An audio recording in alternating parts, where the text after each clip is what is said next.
میرے امام عالی مقام نے جدو حضرت علی اصغر نو اپنی گود دے اندر ڈالیا اور حضرت شہر بانو نے امام عالی مقام دی گود دے اندر جدو حضرت علی اصغر نو پھڑایا ہوئے گا، اس ویلے میرا خدا ہی بہتر جاندہ ہے کہ حضرت شہر بانو دے سینے دے ہوتے اور سیدہ زینب دے کلیجے ہوتے کی گزری ہوئے گی جدو حضرت علی اصغر نو انہوں نے خدا حافظ آکھیا ہونا ہے۔ خدا حافظ جدو انہوں نے آکھیا ہونا ہے۔ میرے امام عالی مقام لے کے نکلے نے، عزیزہ نے گرامی عمرو سعد نے دیکھیا حسین کوئی چیز اپنی گود دے اندر لے کے آ رہی ہے، تے یزیدی کتے انوان ہے، یزیدی کتےو لگ دے حسین لاشے اٹھا اٹھا کے تھک گئے ہے، حسین قرآن لے کے آ رہے ہے، حسین گھبرا گئے ہے، صلح واسطے آ رہے ہے۔ اگر یزید دی بیعت تے صلح کر دے تے ٹھیک ہے، نہیں تے تیرہ دے نال قرآن دا بھی حیا نہ کرنا، قرآن نو بھی اڑا دینا۔ میرے امام عالی مقام جدو اپنے بیٹے 6 مہینے دے پتر اصغر نو لے کے کوفیاں دے سامنے پہنچے، عمرو سعد آندے آ حسین صلح واسطے آئیں۔ میرے آقا حسین نے فرمایا نہیں، اپنی مرضی نال نہیں آیا، میں ایک ماں دی مامتا نہیں، مینو مجبور کر دیتا ہے، مینو ایک ماں دی مامتا نہیں مجبور کیتا وے، میں تاں آیا ماں، میں پانی منگن واسطے اپنے واسطے نہیں آیا، مینو ایک ماں دی مامتا نے مجبور کیتا ہے، میں تاں آیا ماں۔ میرے امام عالی مقام نے فرمایا کوفیو گناہ تے میرا، بیعت نہیں کیتی تے میں نہیں کیتی، یزید دے نال مخالفت ہے تے میری، اے میرا 6 مہینے دا پتر ہے، انہوں تے کوئی بیعت دے بارے پتہ نہیں، نہ مخالفت جان دے، نہ عداوت جان دے، نہ مطابقت جان دے۔ آپ نے فرمایا کہ ماں دی مامتا نے مینوں مجبور کیتا ہے، میں آیا ماں، اگر میرے اس بچے نو 2 گھٹ پانی مل جائے، میں حسین وعدہ کرنا ماں کل قیامت دا دن ہوئے گا، میں اپنے نانا جان دے کولوں حوض کوثر دے جام لے کے پلا دیاں گا۔ عمرو سعد آندے حسین تینوں بھی پانی مل جائے گا، تیرے بچڑے نوں بھی پانی مل جائے گا، یزید دی بیعت کر لئی۔ میرے آقا حسین نے فرمایا بیعت کرنی ہندی میں آنا محمد دی شہادت تو پہلے بیعت کر لیندہ، میں بیعت کرنی ہندی اپنے ویر حسن دی نشانی قربان کرن تو پہلے بیعت کر لیندہ، اگر میں بیعت کرنی ہندی اپنے جوان علی اکبر دی قربانی تو پہلے بیعت کر لیندہ۔ آپ نے فرمایا حسین کدی بھی بیعت نہیں کرے گا۔ عمرو سعد نے حرمل نو آکھیا حرملا تیرا نشانہ بڑائی، حرملا تیرا نشانہ بڑائی، جے تو تیر مارے علی اصغر دے حلق وچ وجے تینوں فلاں علاقے دی گورنری مل جائے گی۔ عزیزان گرامی میرے آقا حسین نے اشارہ فرمایا حضرت علی اصغر نو، علی اصغر اپنی سکی زبان ایک واری کڑ کے کوفیاں نو وکھا دے، اے نہ ہوئے کل قیامت دا دن ہوئے ایک دن اسی تے ویکھیا ہی نہیں سی۔ آپ نے فرمایا اتمام حجت کر دے۔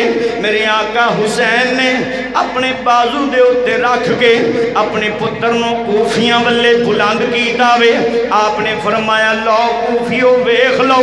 میرے آقا حسین نے جدو بلند کیتا ادھر حرمل نے 3 کونیاں والا مسلمانوں تیر ماریا، تیر سنسناندہ ہویا، حضرت علی اصغر دے نازک حلق نو پھاڑ کے میرے آقا حسین دے بازو دے اندر پوست ہویا۔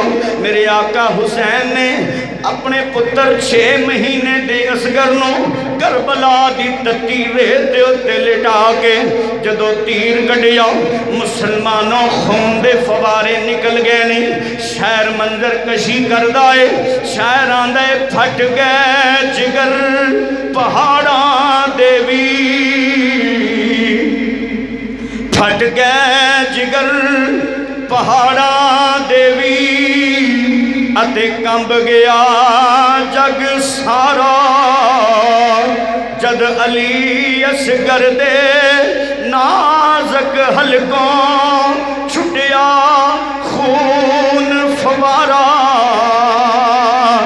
صدقے تیرے صبر دے سید شاہ سوارا جان دتی پریان نہ دتی ہے درد دلدارا۔ میرے امام عالی مقام نے جدو تیر کھچیا خون دے فوارے نکلے نہیں، میرے آقا حسین نے اپنے چلو دے اندر خون بھر لیا۔ جدو چلو دے اندر خون بھریا میرے آقا حسین نے نگاہ اٹھا کے ویکھیا چلو دے اندر ایک بے گناہ دا خون ہے۔ میرے آقا حسین اس خون نو آسمان والے اچھالن لگے نہیں۔ آسمان چوں آواز آئی مولا حسین اس خون نو آسمان والے نہ اچھالی، اے بے گناہ دا خونے اگر آسمان والے اچھالیا جائے گا قیامت تک آسمان تو بارش نہیں برسے گی۔ میرے آقا حسین نے ارادہ فرمایا کہ زمین دے اتے سٹ دیواں۔ زمین دے وچوں آواز آئی مولا حسین اس بے گناہ دے خونوں زمین تے بھی نہ سٹی، اگر زمین دے اتے گر جائے گا قیامت تک سبزہ نہیں اگے گا۔ میرے آقا حسین نے رو کے آسمان والے منہ کیتا، عرض کیتی مولا میرے پتر علی اصغر دے بے گناہ خونوں نہ آسمان قبول کر دائے نہ زمین قبول کر دیئے۔ میرے امام عالی مقام نے حضرت علی اصغر دا خون اپنی داڑھی مبارک دے مل لیا، داڑھی مبارک دے اتے خضاب لگایا خون نال۔ میرے آقا حسین اپنے 6 مہینے دے پتر نو اٹھا کے ٹرن لگے نے۔ مسلمانوں اے جگرا حسین دا ہی سی کہ حسین دی اکھاں دے سامنے 6 مہینے دا علی اصغر تڑپ دے پیا، 6 مہینے دا علی اصغر تڑپ دے پیا۔ میرے آقا حسین نے فرمایا جائے حرملا بے ایمانا کیا مارے اے تیر صغیر تائیں، روندے خیمے اول حسین مڑ پہ نالے کھچ دے حلقتی تیر تائیں۔ عزیزان گرامی میرے آقا